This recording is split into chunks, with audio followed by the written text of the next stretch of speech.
Hey guys, my name is Jeff Rojas. I'm a photographer, author, and educator based in New York City.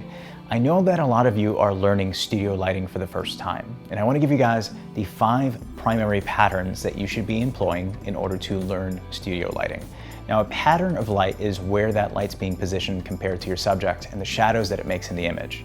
So as an example, split lighting is lighting that when I put my light over to the side, lights my subject on one side of their face and keeps shadow on the immediate side. That's an example of a pattern of light.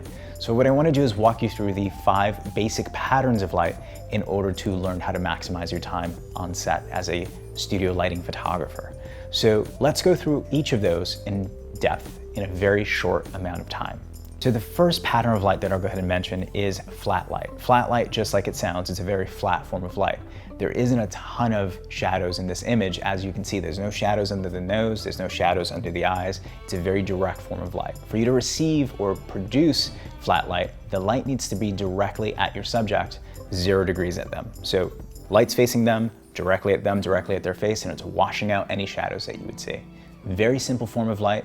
The difficult part is making it look amazing. So as an example, this specific image was taken with flat light. It's beautiful. You can see the contrast and tones of all the freckles on her face, which makes it beautiful, but there's not a ton of cheekbones that you can see there. There's not a ton of a jawline that you can see there. When I speak about that, I'm talking about definitive shadows on my subject's face. So I tend to use the second form of light to make sure if I want to go ahead and accentuate cheekbones and jawline, I'm able to do so. The second form of light is butterfly lighting. Butterfly lighting is a very beautiful form of light. If I want to accentuate my subject's cheekbones, I want to accentuate her jawline as an example, or a male subject's cheekbones and jawline, I want to go ahead and position that directly down at my subject. That's all I need to do to go from flat lighting to butterfly lighting is just raise my light slightly so that there's a butterfly shape just under my subject's nose. And what that's going to do is create a lot of dimension on my subject's face. It's really going to carve out those cheekbones. It's really going to carve out that jawline and make it stand out in the image. Now, contrast is a very important aspect of this. If I'm shooting with beauty lighting, as an example, I don't necessarily want to have contrasty forms of light or lots of contrast. I want to use softer forms of light. I may use things like a giant softer umbrella rather than, let's say, a small little snoot. I want to go ahead and make sure that I'm able to accentuate that. So I just want that little butterfly under the nose, but I don't necessarily want it to be the defined portion of the whole image. But if you're trying to, let's say, carve out your subject's cheekbones, carve out their jawline, consider something like butterfly lighting. It's a very simple form of light, but has a lot of impact. My third form of light is actually one of my favorite, and it's a very classic form of light. Most of you have heard of Rembrandt.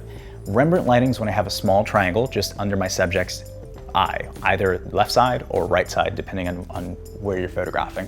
And to create Rembrandt lighting, you're gonna turn your light over to about 45 degrees, raise that light slightly up, maneuver it in order to get that small triangle just under the subject's eye. To do that, what's happening is the shadow from the nose is touching the shadow side of the face, and it's creating that small little triangle underneath the eye. Now, depending on how much contrast you have in your image, that can be a subtle triangle or it can be something that's very defined. I tend to like softer forms of light, so you'll notice that most of the Rembrandt images that I take on my portfolio, on my website, those are images that are taken with very soft forms of light. So Rembrandt lighting, again, 45 degrees over, raise that light slightly higher. Usually it's about 2 feet higher than my subject's head, and I'm able to bring that down towards my subject to create that beautiful little triangle just under their eye. The fourth form of light is very simple. It's split light. I'm going to position my light 90 degrees at my subject so that it's positioned either to their right or to their left to create an even split on their face. Now, this has a lot of mystery behind it, which is extremely impactful for those of you that want to create some mystery in your images, or if you just want to create some drama in your images, split lighting is the way to go. Again, very simple. Position it over to 90 degrees, either to your subject's right or to their left, to create these style of dramatic images.